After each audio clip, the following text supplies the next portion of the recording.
Today, we're jumping into a really fascinating study that points to a powerful and maybe overlooked predictor of a long, healthy life. And here's the kicker.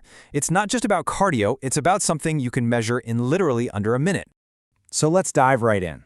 The big question this research helps us answer is this: what if a huge clue about your long-term health was hidden in something as basic as your handshake, or even just your ability to get out of a chair?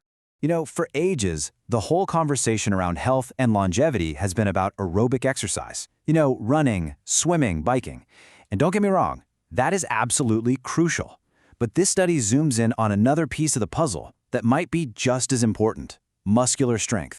So where did all this data come from? It's from something called the OPAC study. Basically, researchers followed a really large, diverse group of postmenopausal women for years to get a super clear picture of what really impacts our health as we get older. And we're not talking about a small group here. The study included almost 5,500 women, with ages ranging from 63 all the way up to 99. These are our mothers, our grandmothers, our neighbors. It's a huge set of data on what healthy aging actually looks like in the real world. So how in the world did they measure strength? You might be picturing, complicated gym equipment or bench pressing heavy weights, but nope, it was actually two surprisingly simple tests that you could do pretty much anywhere. It all boiled down to two key things.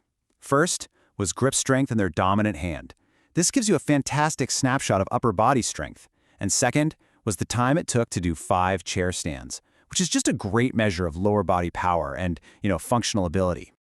And this just shows you how brilliantly simple this test is. You literally start by sitting in a chair. You cross your arms over your chest, and then you just stand up and sit back down 5 times, as fast as you possibly can, without pushing off with your arms. It's a test of power, balance, the whole shebang. And this is such a crucial point. When we talk about muscular strength in this context, we're not talking about being a bodybuilder. Think of it more as a vital sign for your body's overall resilience, its ability to bounce back, to handle stress, and just stay independent as you age. Okay, so what did they find? Well, after following these women for, on average, over 8 years, the researchers found a direct and really powerful link between these simple strength tests and a person's risk of dying from any cause. Now this chart is where things get really, really interesting. It shows the mortality rates broken down by grip strength. Just look at that first bar on the left. That's the weakest group. Their mortality rate was over 67. Now look all the way to the right at the strongest group, it's less than 24. That is a massive, massive difference. And when the scientists actually crunched all the numbers, it got even clearer. After they adjusted for all sorts of things like age and other health conditions, women in that strongest group had a 33% lower risk of mortality compared to the weakest group. That's huge. And get this, it wasn't just a fluke with grip strength. The chair stand test showed a remarkably similar benefit. The women who could pop up and down from the chair the fastest had a 37% lower risk of mortality than the slowest group. So it's about both upper and lower body strength.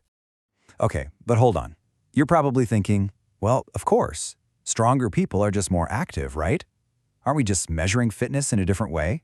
That's a great question. And yeah, that's exactly what the researchers wanted to figure out. This quote, right here from the study, is basically the mic drop moment. What it's saying is that even for women who weren't getting the recommended amount of weekly cardio, just having greater muscular strength was still linked to a lower risk of death. Strength is giving you a protective boost all on its own. And these researchers were incredibly thorough. They adjusted their models for pretty much everything you can think of. How much time people spent sitting, their walking speed, any existing health problems, body weight, smoking, even inflammation levels. And even after all that, the link between strength and living longer was still there, strong as ever. So let's zoom back out. What are the real-world takeaways here? What does this mean for you, for all of us? Because the implications are actually pretty significant. Well, the study suggests that these super quick, easy tests could be used right in your doctor's office. Imagine going for a checkup, and along with your blood pressure and heart rate, they test your grip strength and how fast you can get out of a chair. It would give them an instant snapshot of your functional health. All right, so to wrap this all up, let's just quickly recap the most important points from this entire study. This table lays it out perfectly. First, simple things like grip strength and the chair stand test are really powerful predictors of longevity in older women. Second, and this is key, this link holds up even if you're not a cardio superstar. And third, these tests are so simple they could be used as a new vital sign for healthy aging. And that leaves us with a final and pretty powerful question to think about. This research basically reframes strength, not as something just for looks, but as a direct investment in your long-term resilience and your independence. So the real question is, how are you going to invest in yours?